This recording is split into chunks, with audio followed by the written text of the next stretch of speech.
Hey everybody, Black Ninja 797 here, and welcome back to another episode of Left 4 Dead 2 Myth Busting Mondays. In today's video for the final myth, we're going to be testing to see if whether or not that the AI or the bots have any sort of favoritism towards helping specific characters within the game. So for example, will Ellis and Zoe like helping out each other because they have a crush on each other, or same thing with Francis and Rochelle, or will somebody like Nick just avoid helping Ellis at all costs just because he doesn't like him? Essentially, we're trying to see if the canonical way that the characters treat each other is also represented within the gameplay. If you guys end up enjoying today's episode, please drop a like and leave a comment down below if you have a myth of your very own that you would like to have be featured in next week's episode. And with all that being said, guys, I hope you end up enjoying this week's episode of Left 4 Dead 2 Myth Busting Mondays. Myth: can a hunter bunny hop mid-pounce?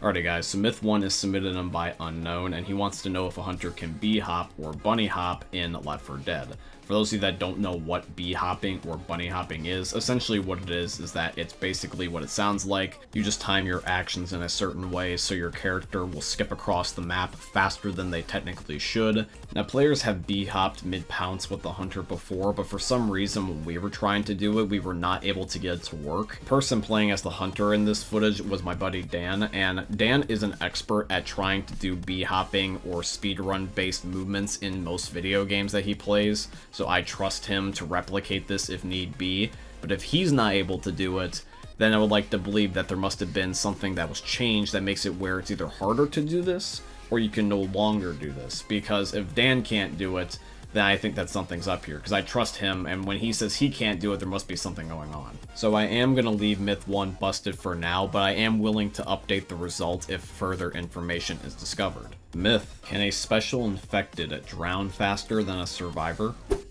So myth number 2 is submitted in by Nuketown 2015. So for this myth, what we're going to do is we're going to need to end up drowning on purpose as a survivor first to get a baseline speed so we know what to compare to. So I'm going to time from when I officially start drowning up until when I end up going down or getting incapacitated, and that will be the baseline, because I'm not going to necessarily count the time that I'm just chilling. So here we go. The timer has officially commenced. I am losing my health, and it looks like it's going by pretty quickly, and the base health being 100, that's going to be a key factor in whether or not this myth is going to be busted, confirmed, or even plausible. So it looks like that we're roughly around 20 seconds or so here, and I down around 21 seconds. Now with the special infected, this is where it gets tricky, because obviously the special infected have different types of health bars, and some have more than others. So let's talk about 2 special infected in particular that can at least get close. So the first special infected I chose was the Boomer, and the reason why is because other than the fact that he has similar health, I also don't know if whether or not the special infected will lose a certain amount of health every single time they get damaged. For example, survivors lose around 5 HP every time they drown per second, and I don't know if special infected will be the same. So here we go, the clock has officially started ticking, and due to the fact that the Boomer has half of the HP of a survivor, he's obviously going to not survive as long, so the Boomer only lives about 11 seconds. And then the next one is going to be the Spitter, which luckily has the exact same amount of health as the survivor at 100 HP. So this one's going to be probably a more accurate result. So any second now, the Spitter is also going to drown, and the timer has now officially commenced. And it does look like they're losing their health at almost the same interval as well, which is interesting because I wasn't necessarily sure if that was going to be the case with every or just one special infected. But it looks like we're roughly going to end up around the exact same time, if I'm not mistaken. And it looks like that we're going to get exactly the same time at 21 seconds. And then any other special infected, since they have more HP, it's a given that they're going to live longer. So I'm going to say that the myth is plausible for now, because the answer is going to depend on what special infected that you were referring to. If you were referring to one specifically versus all of them, that's going to be a completely different answer. Myth: can a tank rock kill the witch?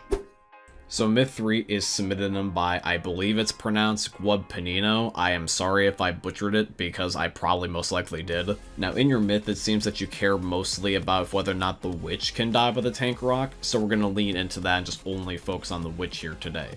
So I am playing in the Sugar Mill on Hard Rain, where witches are everywhere, and I'm playing as a tank. And I'm going to just go up behind the witch and just throw the rock right at the back of her head to see if whether or not she'll be able to survive. And of course, just like I was expecting, she does not. I basically just destroyed her within one single hit. So that means that the third myth is confirmed. A witch cannot survive getting hit by a tank rock, so if you want to end up killing the witch for whatever reason as the tank, you can. Myth: is Bill the smartest bot in the Left 4 Dead 1 crew? So myth number 4 is submitted in by the Horror Kid, and this takes inspiration from last episode's final myth about whether or not that Nick is the smartest bot or AI in the Left 4 Dead 2 crew. So with that being the case, why not? Let's test out the Left 4 Dead 1 crew as well. We're going to subject Bill and all the other characters to the same exact test that we did with the Left 4 Dead 2 crew. We're mostly going to be looking at basically how quick-witted or responsive they are in life or death situations. So for example, will they end up prioritizing a teammate who is closer to death or bleeding out more than one or the other? Will they end up reacting to special infected in a timely manner? Will they pick up loot when they desperately need it, especially if it's close by, or are they just going to blatantly ignore it? So far Bill's doing good. He's picking up people that are bleeding out more or who's going to die sooner if not saved, which is a good thing because otherwise that would have been a tick off of the list. Now for test number 2, Bill didn't end up doing as well, because when Bill was given the opportunity to pick up, like, let's say a med kit or a defib or just any sort of like medicine in general, he just didn't pick it up. We all had the same amount of HP, we all had 100 HP, so it's not like he was leaving it there for us, he was just not noticing it.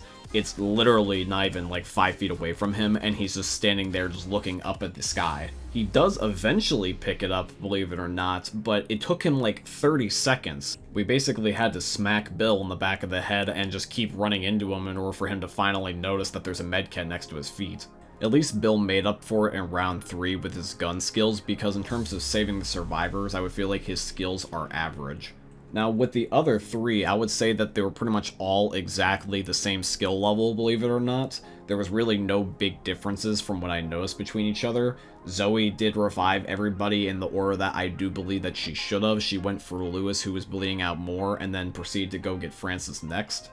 Lewis did the exact same thing. He decided to go for Zoe first, and then Francis, even though they were literally pretty much like a slither of health difference from each other. But the fact that he noticed that slither of a difference and to still decide to go for Zoe anyways, in my opinion, makes him seem smart, not stupid. Once again, same thing with Francis. He did the exact same thing. Even though it was a slither of a difference, he saved Zoe first, and then Lewis. And then in terms of picking up medicine when they desperately needed it, when I spawned it blatantly in front of their feet, they all picked it up immediately instead of hesitating. And as for killing special infected, everybody did at least a decent or average job like Bill. For me, it doesn't need to be perfect where the survivors are like untouched. As long as they kill the special and save them is all that matters. So for the sake of consistency, I'm also going to leave this myth as plausible, just like the one from last week with Nick, because I really see no reason to change it. I think the bots have good and bad days, just like any of us, where sometimes they perform better than others, and I think that that's going to be just subjective depending on your experiences. I know that there's sometimes where I feel like the bots are out to get me, and sometimes I feel like that they've always got my back. So what do you think? Do you think that the bots are going to be on equal skill level of each other, or do you think that some are better than others? Alrighty guys, and now it is time for the final myth, and once again is going to be, do the bots have a bias or a favoritism towards helping or not helping certain survivors? I really am curious about this one, because if this is in the game, or even has a trace of it being in the game, that would be some really, really good intertwining between the gameplay and the story. So let's test that idea now, shall we? Let's go over to the final myth and see if whether or not the characters have their favorites. Myth: do bots have a favoritism towards helping certain survivors? Alright guys, the very last myth is going to be submitted in by me and the boys. So this is the way that we're going to test this myth. We are going to be playing on the passing campaign, and we're going to spawn in tanks in front of Zoe, Francis, and Lewis, all at slightly different distances from each other, so that way they can't just hit everybody all at once. They are going to have to pick and choose, hey, am I going to save Ellis on the left, Coach on the right, or maybe even Nick somewhere in between them in the middle? Because if they have to be able to only kill one at a time, that forces them to make a decision. Now, if it's completely random, or there's a reason for it, like for example, let's say they're the closest next to them, so they're going to just shoot whatever's closest, that would make sense. But if, for example, they shoot at always the tank that's next to Nick, regardless of where he is or how in immediate danger he is, then we're going to send some sort of bias. So we're going to be doing this 3 separate times. we're going to spawn in a tank and everyone's going to be standing in a specific location. So Dan is going to be closest to pretty much Lewis and the part of the bridge. I'm going to be in the middle, and then behind me, Glabursko is the farthest away from everybody. And so far from what we're seeing, they're pretty much equally shooting all the tanks. However, I do get the sneaking suspicion that the closer we are to all the survivors, the more likely they are to help us. Because even in the game, there is quotes like, hey, bring that tank back over here, and I just feel like once you get too far away from the survivors, they're less likely to help you. Now here's the second test. All we did was just switch places. So Dan went over to where Glabursko was, I went to where Dan was, and then Glabursko went to where I was. And just like the first time we did this, it just seems whoever is stuck in the back gets the least amount of help, regardless of which survivor it is. I really do think the main thing that's coming into play here is just about how close you are to the survivors. And here's footage from the third try, when I was stuck in the very back. You guys can see that pretty much the only one helping me is Zoe. But technically Francis can help me, it's just that he's choosing not to. Even though it does look like that he would not be able to cut the corner like that and be able to hit the tank, he actually can. His FOV is at 90, I believe, for the bots. So he would be able to see this tank and then therefore help. Like, for example, Dan's up there right now, and you can see that he's able to reach the tank. So guys, when it comes to the final myth here, I'm going to have to say that it's busted. I don't think that the bots necessarily have a favoritism towards helping certain survivors, or at least I don't think it represents in the gameplay where it's obvious that someone's just blatantly trying to screw you over or give you everything under the sun to help you win. We never even saw a bias when we were testing out the stuff for Myth 4 about the survivor's intelligence. They made decisions that were the most smart for the group and their survival. They would save the person that was likely to die first. They ended up picking up medkits when need be, and they gave it to teammates when need be, and they were very aware of when special infected were going to attack and kill them. Let me give you an analogy. You might not like the pilot of a plane, but you don't want to throw them out mid-flight. It makes no sense for the survivors to screw over some teammates by not helping them as well as the other ones, because if that person ends up dying, then that means you're now short a teammate and it's harder for you to survive. Strength in numbers matters, people. So regardless of what beef the survivors have with each other or just a favoritism towards one over the other, they're not going to let that impact their decisions about survivability, because if their decision is going to impact their survivability, they shouldn't do it. They're not going to give pain pills to somebody that has 100 HP, or they're not going to just intentionally let someone bleed out because they don't like them, because that wouldn't make any sense. But yeah, guys, that is going to be it here for today's video, and I do truly hope you guys ended up enjoying it. If you did, please consider dropping a like, comment, subscribe, follow, and all that beautiful stuff. And once again, if you guys have a myth or your very own that you would like to have be featured in next week's episode, please by all means put them here in the comments down below, or also alternatively, you can leave them within my Discord server, which is going to be linked down below in this video's description. One last thing, by the way, guys, I just want to let you know that we're super close to 5,000 subscribers here.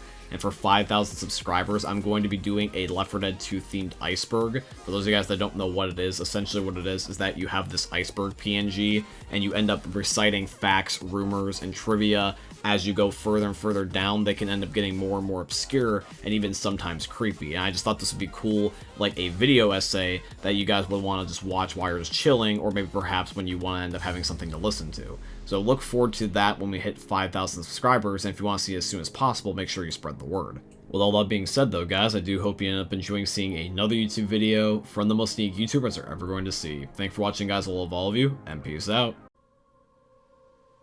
Hey meme lords, Jesus here, and you better have enjoyed that video there by the eternal god Daddy Ninja. You should probably subscribe too, or the mighty Moab will come for your balls. If you enjoyed the video, you might like it too, and give me the memes. Flash, bang, boom!